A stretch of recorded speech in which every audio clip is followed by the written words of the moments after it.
travel tayo punta ng San Pedro Laguna at dito tayo sa Quirino, corner ng Osmeña Highway.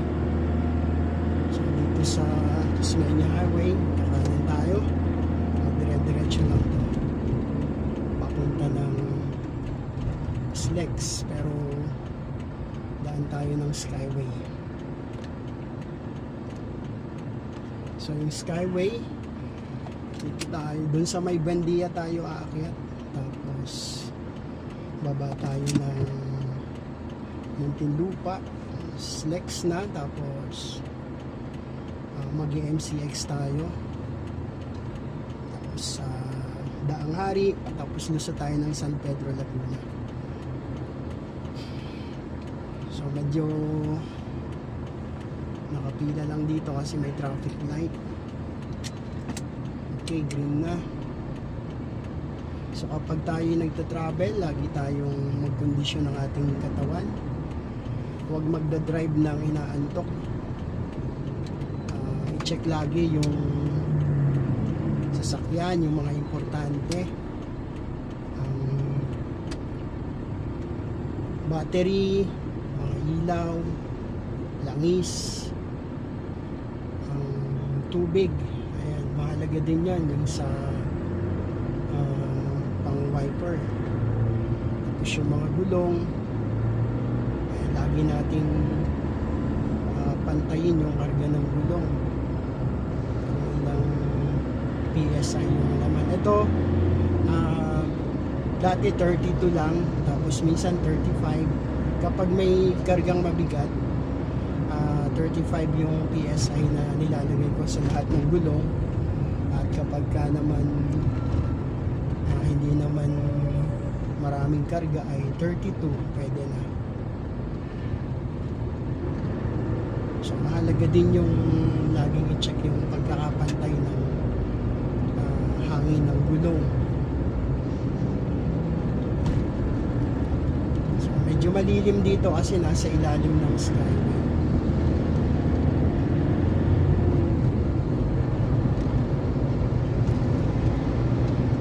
Doon kasi sa Quirino, ang entry ng Skyway ay papunta lang ng north, papunta ng NLEX.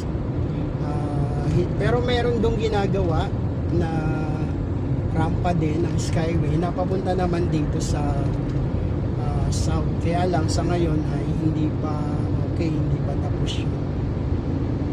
Ongoing pa yung construction.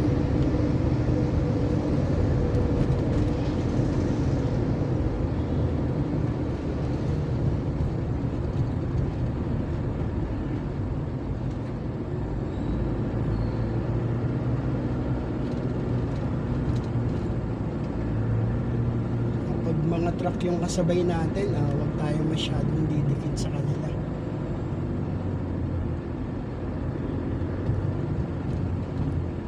At kapag ganito, merong naaalangan na nagda-drive siya, tapos kailangan niya sumingit, pagbigyan ka agad natin kasi alanganin yung pwesto niya.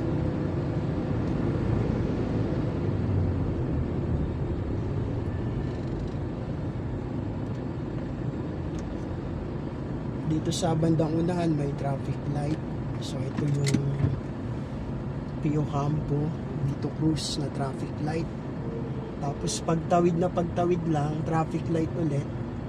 Diyan naman yung Sobel Rojas. Tapos kapag nakatawid na yung Sobel Rojas, dire-diretso na tayo. Akyat tayo ng Buendia flyover. Tapos gagawin tayo ng kanan para makapasok tayo sa rampa ng Skyway galing dun sa Buendia, Makati.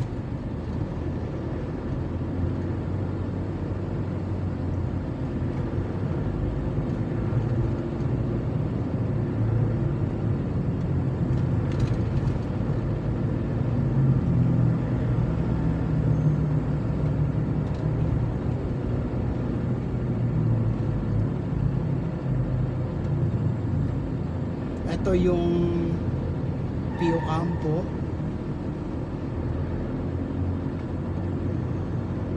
Ito yung traffic light. At ito yung Sobel Rojas.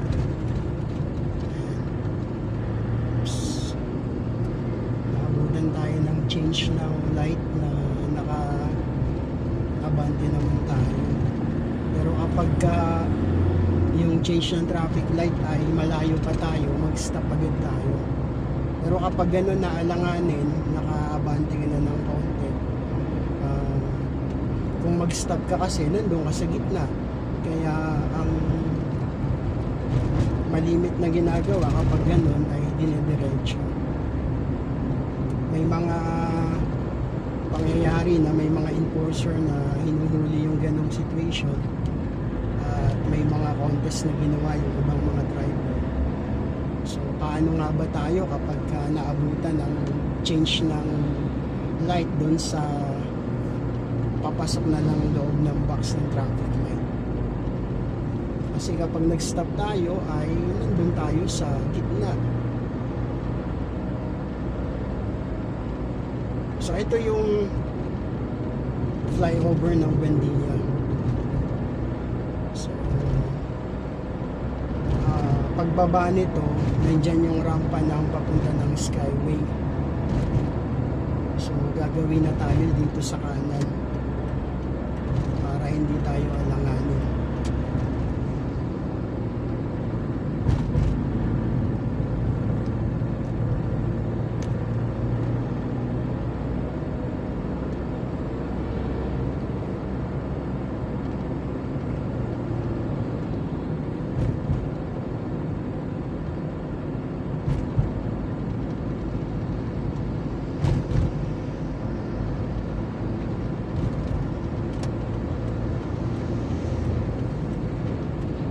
May nakalagay dito, no right turn on Paradise Street. So bawal pumasok dyan sa street na yan. Pero kung dito naman tayo sa Skyway, allowed naman siya. So ito na yung Skyway. Ito yung rampa ng Buendia, Makati. So ito, makikita kagad natin yung pagbabago ng speed, 80-60. Dati 60 lang yung maximum speed dito. Pero ngayon ay ginawa ng 80. Yan, kapag mag-change tayo ng lane, huwag yung dire-diretso, yung buelo-buelo lang tayo. So 80 lang yung speed. Pero mapansin natin yung speed natin ay 80. Naka-maintain tayo, sabihin natin maintain tayo ng 80 ngayon. Ayan. So 80 yung speed natin. Pero minsan may mga makakasabay tayo na kagaya nyo. Ayan. So 80 yung takbo natin, ibig sabihin lagpas siya ng 80. Pero mas mainam na sumunod lang tayo sa speed limit, kasi mahirap na kung magkaroon ng violation. So ayan, 80 pa rin tayo, pero ayan, may nag-overtake pa rin. Tapos yung mga close van, mga malalaking sasakyan na dito dumadaan, ang speed limit nila ay 60. So kaya mapapansin natin, nakaka-overtake tayo dun sa mga close vans. Kasi 60 yung maximum nila, samantalang ang mga cars ay 80.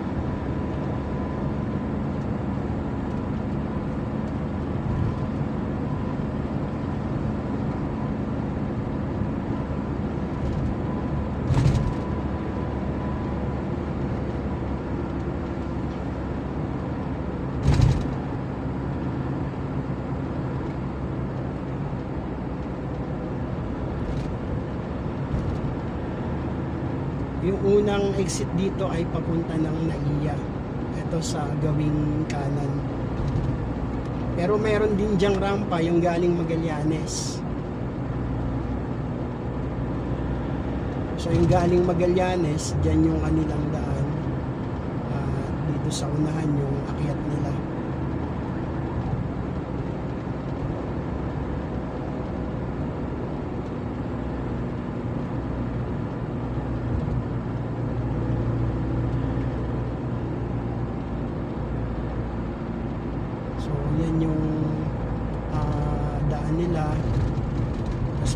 kanila dyan. Ayan, kung papunta sila ng south pa diretso, gagawin sila sa bandang kaliwa, kasi yung gawing kanan papunta na yan ng NAIA terminal, NAIA 1, NAIA 2, NAIA 3. Tapos meron din yung daan papunta ng MOA, papunta ng Cavite. So may daan din dyan papunta ng Baclaran, Ross Boulevard. So marami ding lusot-lusot na madadaanan dyan sa NAIA na exit na yun. Yung nakikita natin sa bandang kanan natin sa baba, yan yung SLEX. Ayan, yun yung Nichols Toll Plaza ng SLEX.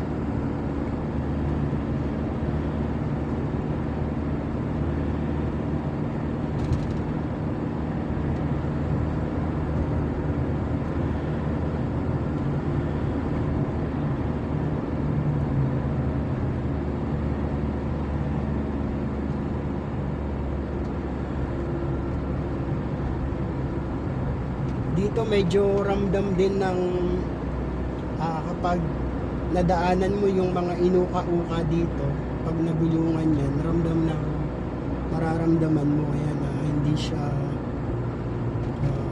plain, kasi yung mga dating pintura dito, yung iba ay in-erase nila, tapos yung pinag-erasean nila ng pintura ay nagkaroon ng mga uka-uka.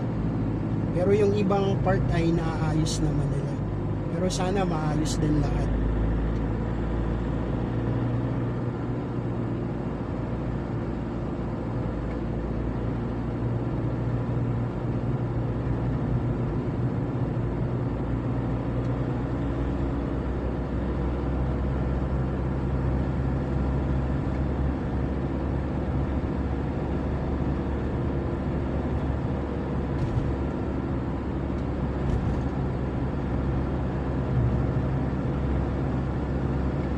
Yung sunod na exit dito ay Bikutan, Doña Soledad.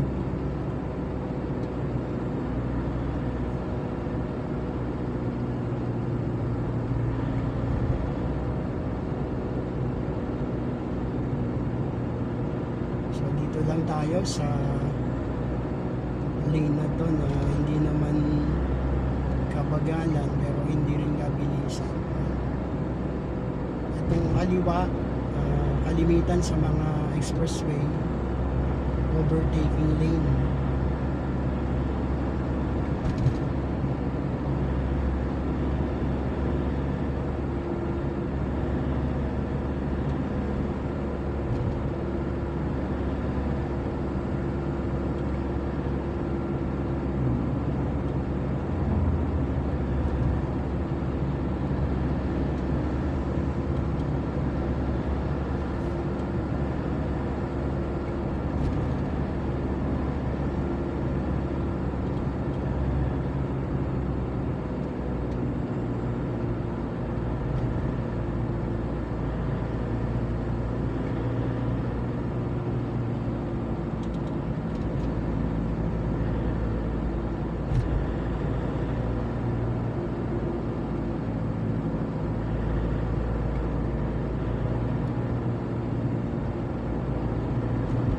So may mapapansin din tayo dito na mga naka signage, yung kilometer. Yan, nasa kilometer 13 tayo ngayon.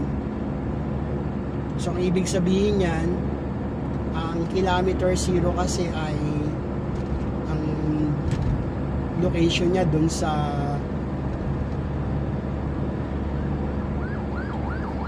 Luneta, doon kay Gatong Rizal. So makikita natin doon may nakasulat na kilometer 0. So lahat ng mga travel natin, mapa south, north, west, east, kapag titingnan natin yung magiging distance, so doon nag-start yung sukat. Kagaya ngayon, kilometer 14 na tayo. Ayan, kilometer 14, ibig sabihin ay 14 kilometers na yung distance natin galing doon sa Luneta.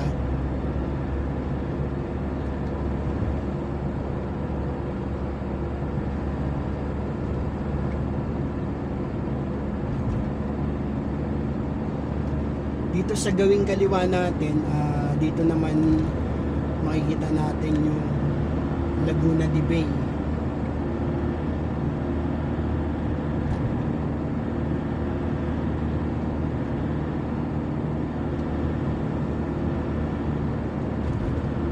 So after nung Bikutan exit, ang susunod dito ay Sukat exit.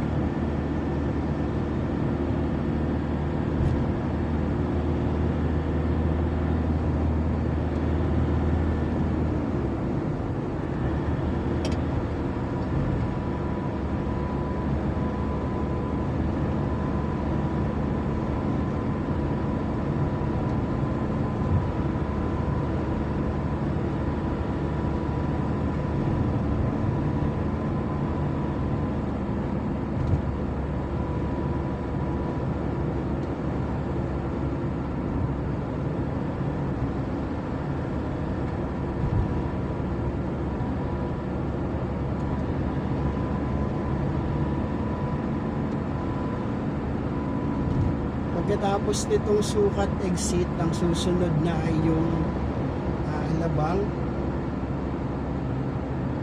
sa Poti Road. So yun ang susunod dito sa Sukat exit.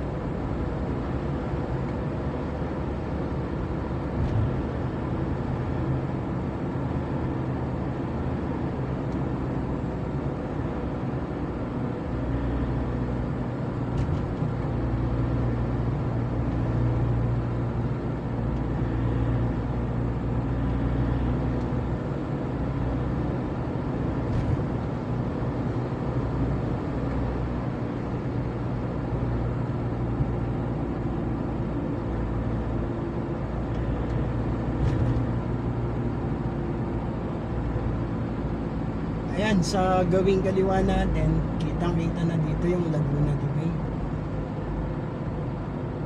So hindi lang natin maikot yung camera, pero sa mga susunod, i-ano natin siya. Wala kasi tayong kasama ngayon, walang makapag-rotate ng camera sa ano. Ito yung Sukat exit. Ayan, kasi ito sa kaliwa yung Laguna de Bay.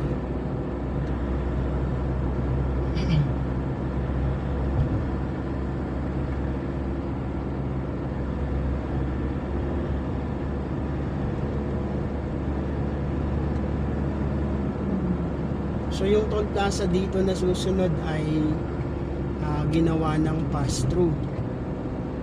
Ibig sabihin hindi na sila naniningil dyan sa toll plaza na yan.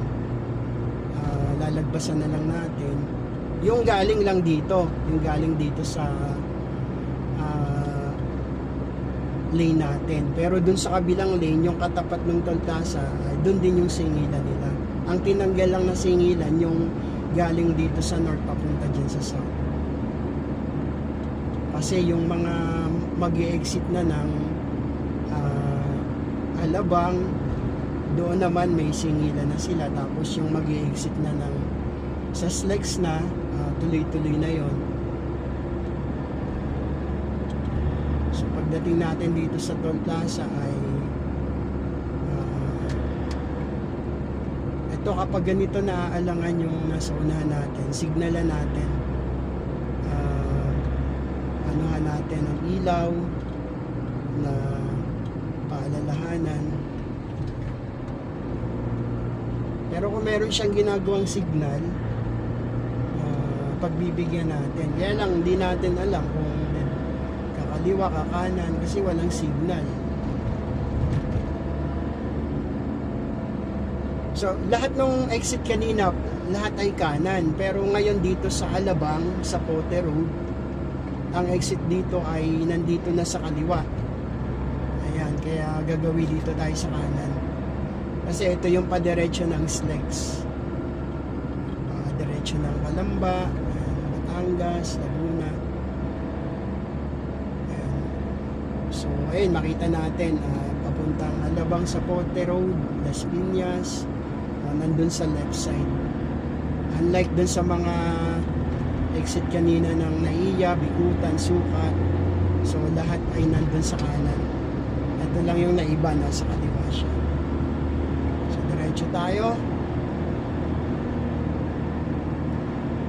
Maayos, maganda yung dugtong ng segment na to ng Skyway Stage 2. At maganda yung panahon ngayon, mainit na may mga ulap-ulap din.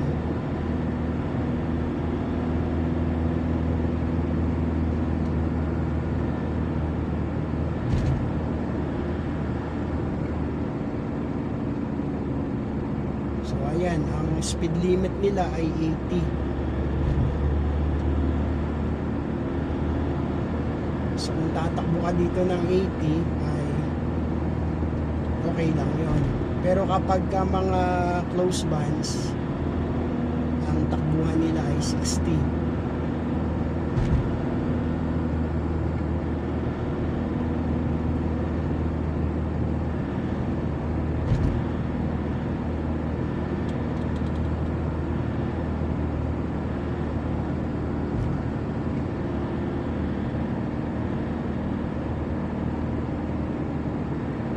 So ayan, nakalagay 60 ang bases, ang close bands.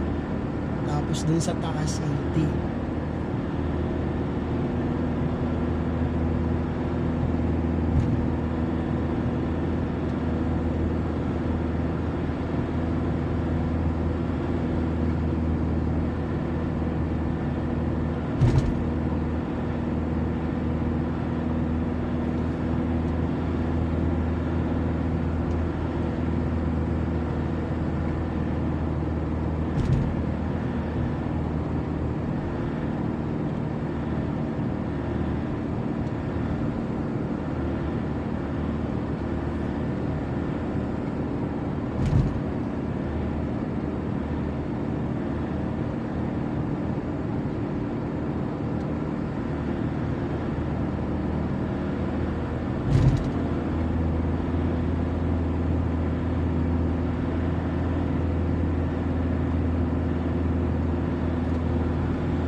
Yung kahit 80 na yung takbo mo, minsan may nag-overtake pa rin.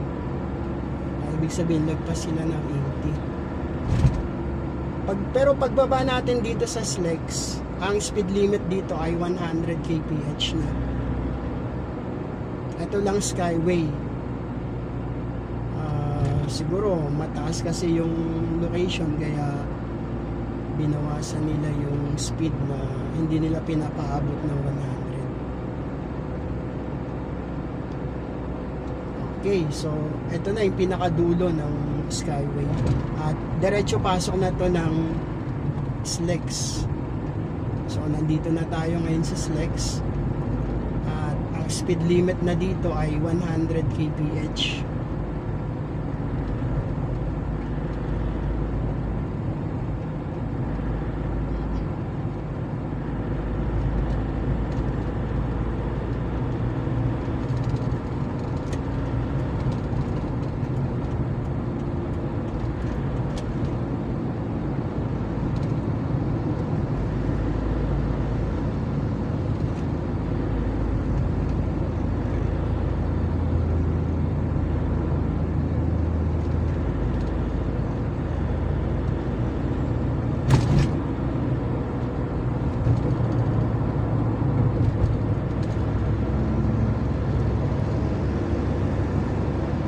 So mapapansin natin may mga broken lanes at may mga solid lanes. Basically kapag itong broken lanes, pwede dyang mag-change ng lane. Pero kapag yung solid lanes ay bawal mag-change ng lane dyan.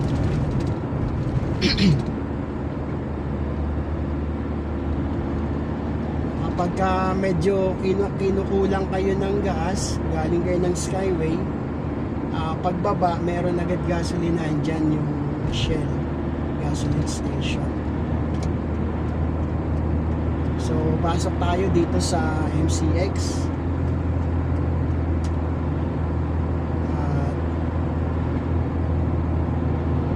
Meron ditong broken lane na nandito sa unahan. Ito solid lane pa to, pero ito may lane na pwede kang pumasok dito sa kanan.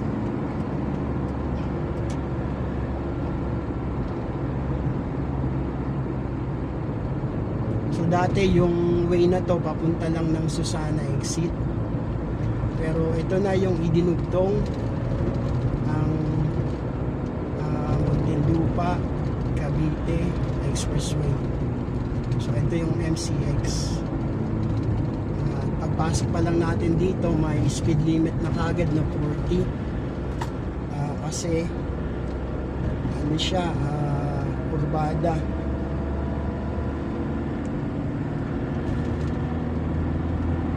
Pero pagkalagpas natin dun sa kurbada, ayan, nakalagay na dito yung 100 kph.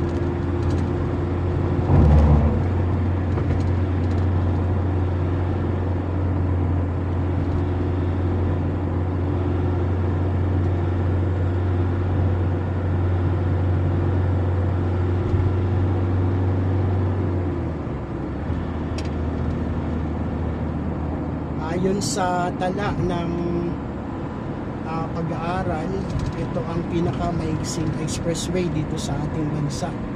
Sa ngayon, itong MCX.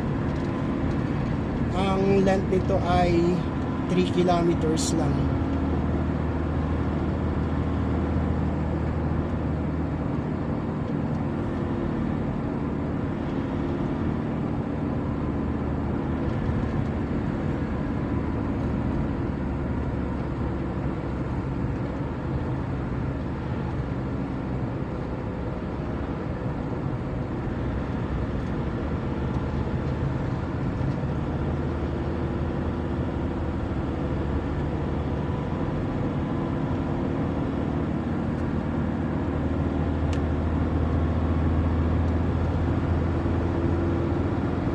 So yung speed dito ay 100 kph lang.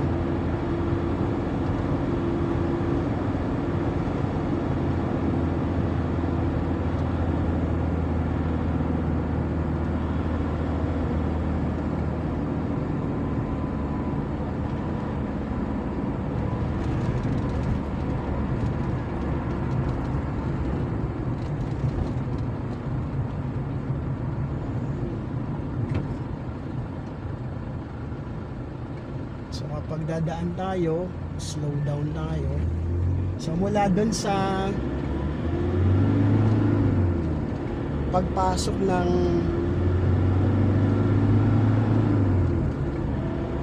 MCX, medyo mabilis lang.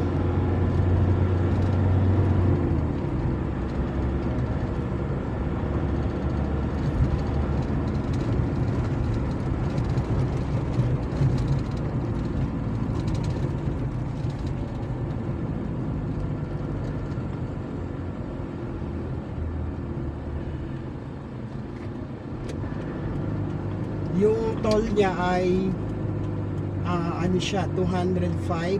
Galing tayo ng Wendy Skyway, Makati. So iba yung bayad kung galing na ng ibang entry. Ano ba, galing ng Agtahan, ng Quezon Ave, Sergeant Rivera, Bonifacio, Balintawak. So iba-iba na yung bayad doon. Pero kung galing lang doon sa Makati, ang singil lang nila ay 205.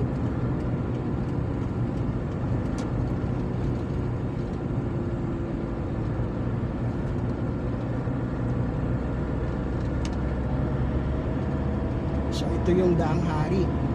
At meron tong shortcut papunta ng San Pedro.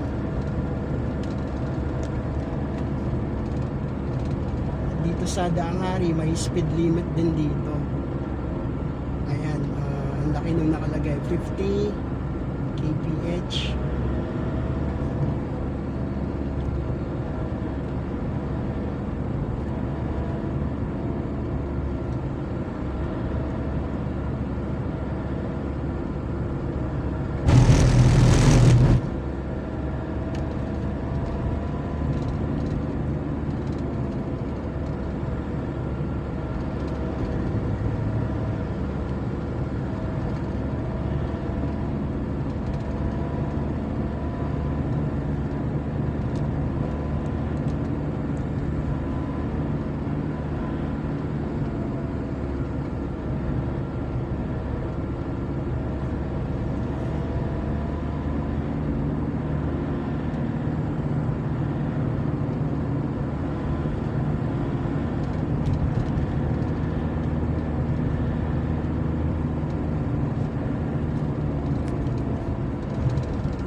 So nasa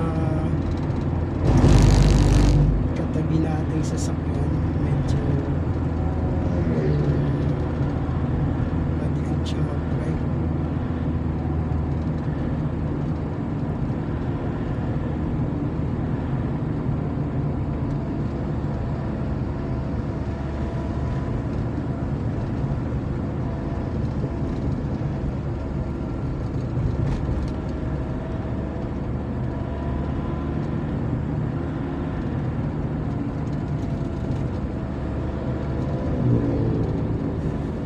Yung gawing kanan nito sa bandang rotonda na to, yung unang kanan, papunta yan ng Villar City. So ito Villar City na rin boundary, pero ito yung pinakaloob. Pasok ka dito sa kanan. Ayan. Pero since papunta tayo San Pedro, kaya dito tayo pupunta sa kabilang street.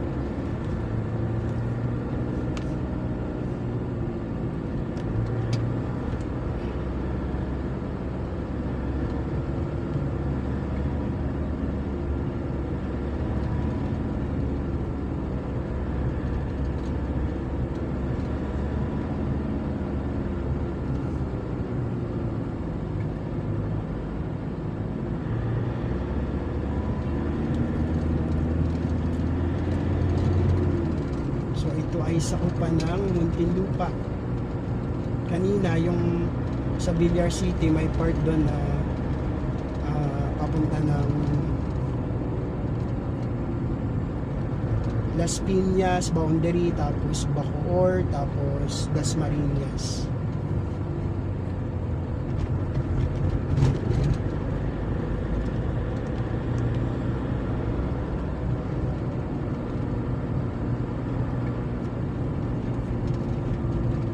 Napakalawak ng bakanteng lugar dito sa place na to.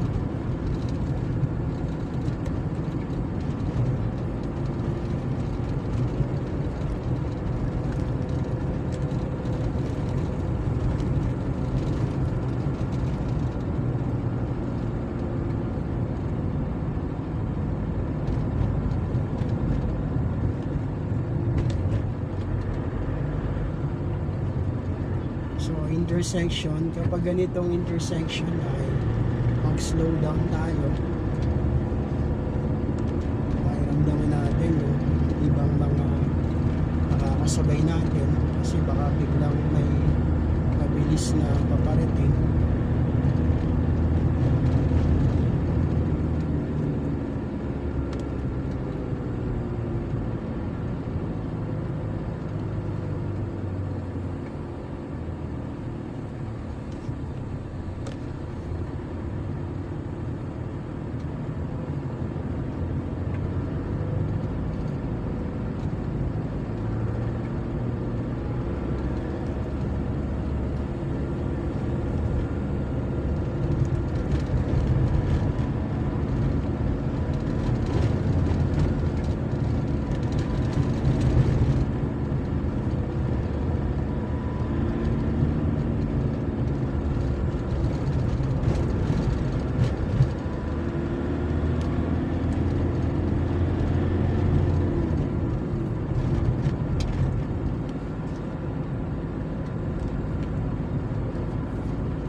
Dito ay Simoy probinsya na.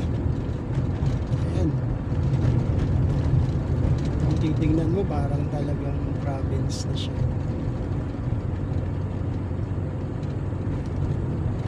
Province na nga kasi San Pedro na, Laguna.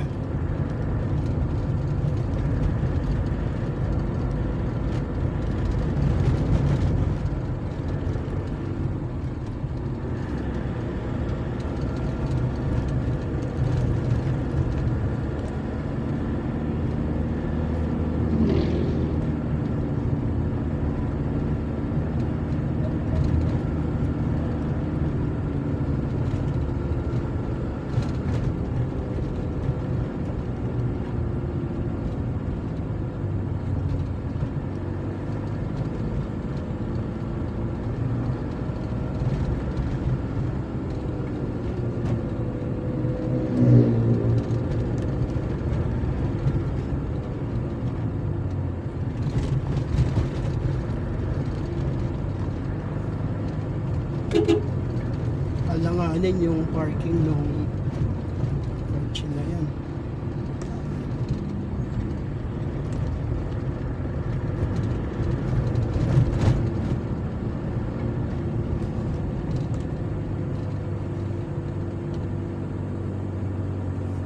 So yung daan dito ay, kung madadaan kayo dito, ingat din kasi may mga kurbada rin siya, may mga matarik na lugar din.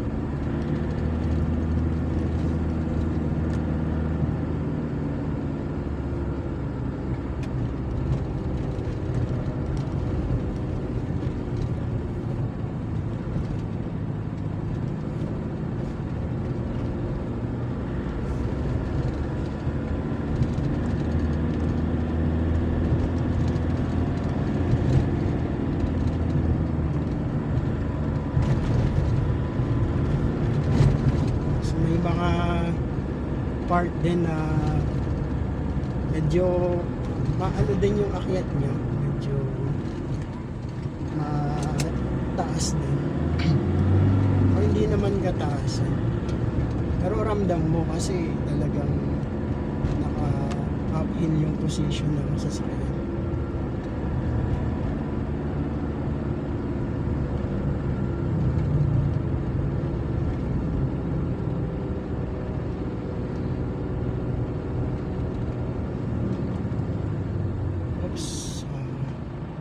Meron palang ginagawa dito ngayon guys, ayan no. So nung nakaraan daan ko dito ay walang ginagawa. Ngayon update natin yan, merong ginagawa. So bigayan, one lane lang yung pwedeng daanan.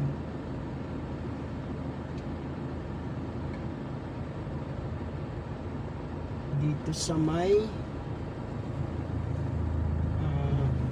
to, may naka-signage na MRS Transport Ventures and Services. So dito yung ginagawang daan.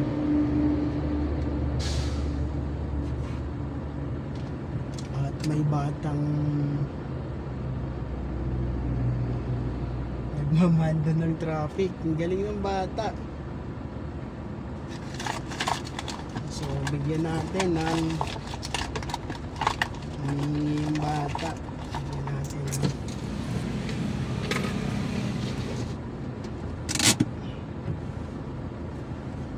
sipag ng bata. Ayan, sana hanggang paglaki niya ay masipag siya.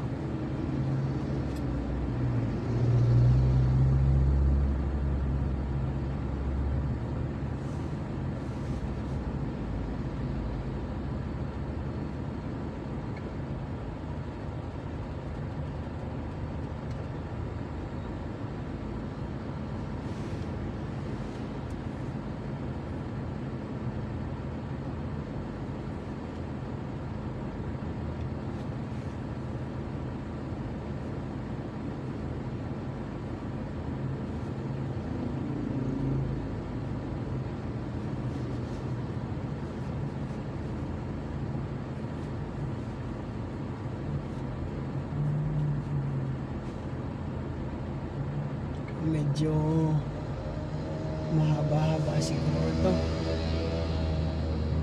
Ito ang test of patience kapag ganitong nasa paghihintay tayo.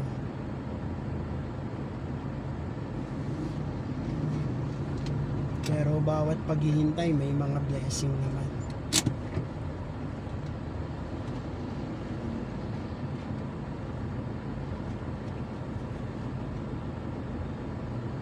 So medyo marami na yung dumaan sa kasalubong natin. Tayo ay naghihintay pa rin.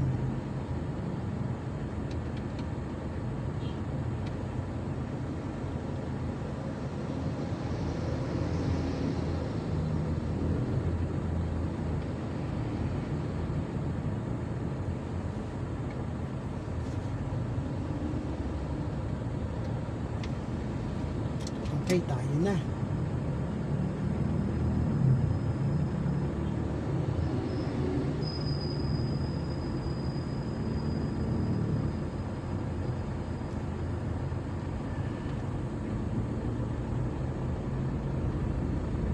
So ito yung ginagawa guys. Ayan. Nasa kaliwa.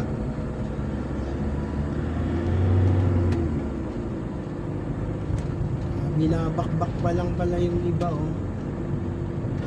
Backhoe. So hindi naman kahabaan. Mahaba kasi yung itong part na to na semento na. Tapos yung part dun sa likod ay binabakbak pa lang.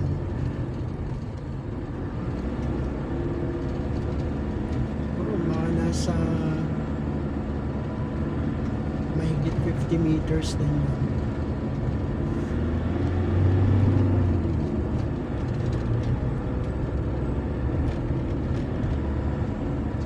Okay, gagawin tayo dito sa kanan.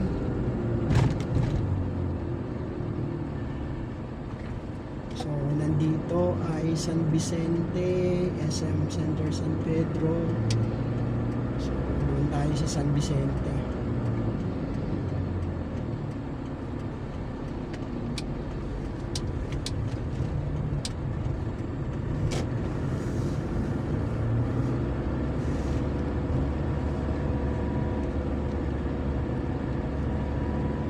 Pagliko natin ng kanan, medyo akyatin din siya.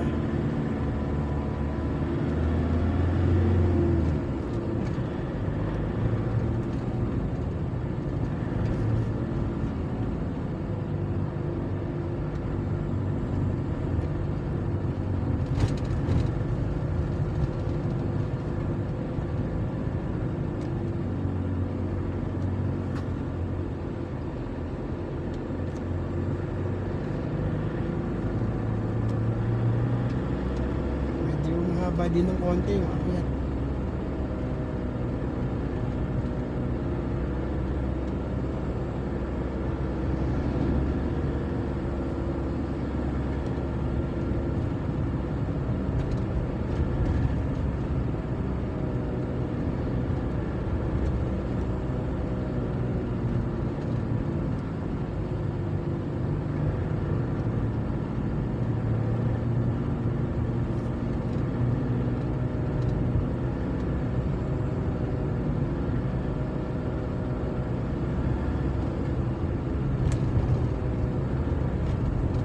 Kakaliwa tayo dito.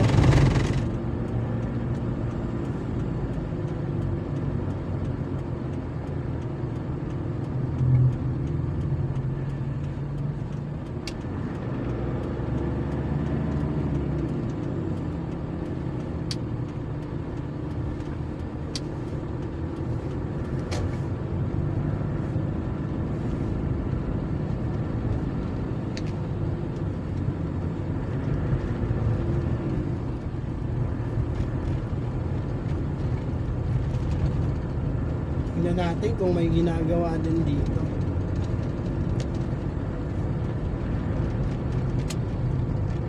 Kasi dati yung huling daan ko rito may mga ginagawa din, pero baka tapos na.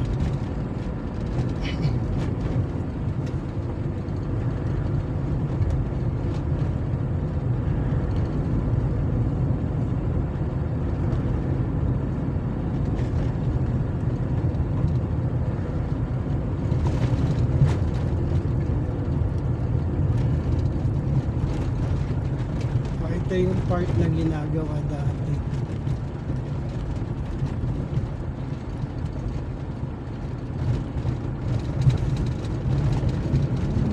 So tapos na yung part dito.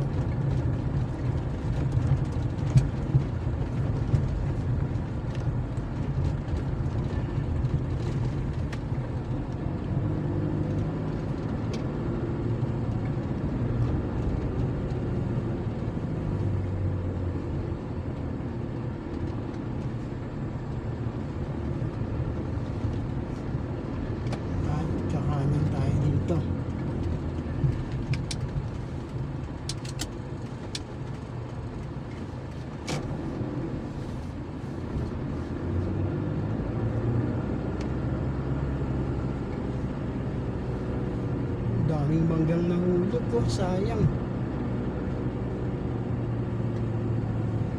Ito medyo ano yung pababa niya rito ha guys, kung dadaan kayo. Medyo matarik ng konti. Kaya huwag magpapabilis dito sa part na ito.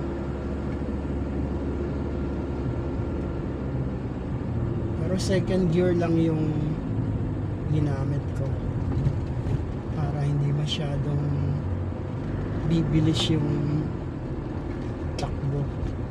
Third gear medyo mabilis, third gear na pababa ka, so second gear okay na yun. Pero kung kagaya ng mga daan na sobrang tarik, kagaya ng Baguio, kapag dadaan tayo ng mga downhill, minsan kailangan kang gumamit ng second gear, minsan magkailangan mo pa ng first gear kapag sobrang tarik. So doon nagpapalit-palit kapag pababa, second gear, third gear, minsan pa nga yung sobrang tarik ay first gear yung dapat gamitin. Pero hindi naman binababad, so palit-palit lang din. Pero yung babado natin kanina ay medyo maiksi lang naman siya kahit na medyo matarik, so second gear lang yung ginamit natin.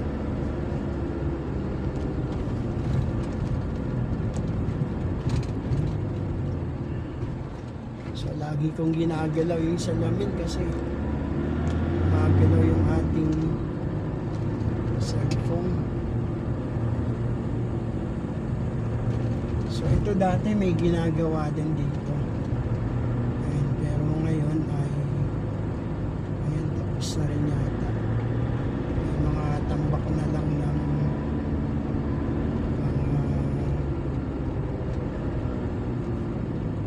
buhangin, mga lupa. So, okay na yung mga repair na ginawa dito sa part na to.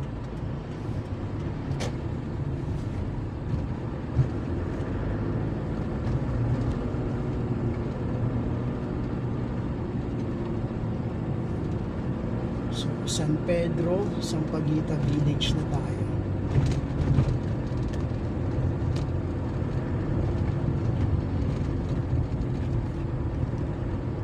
So ito ay Barangay Sampaguita, San Pedro, Laguna.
So paglagpas natin ng Barangay Sampaguita, ang susunod na barangay dito ay Calendola Village.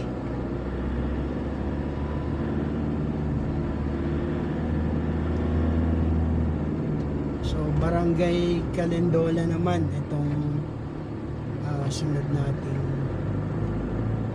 nadadaanan.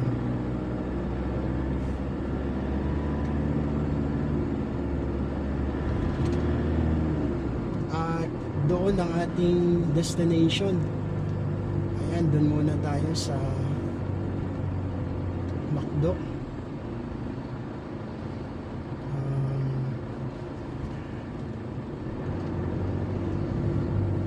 Kain muna.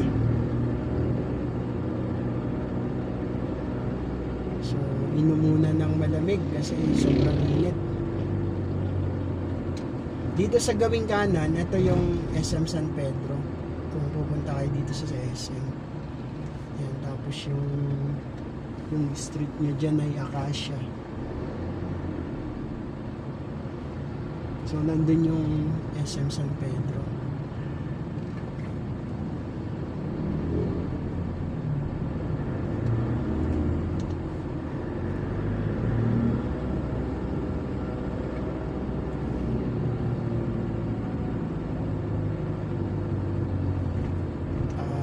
Basa na natin yung Calindola.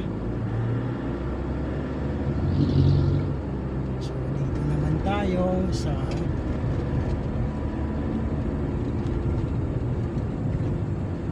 sunod na barangay.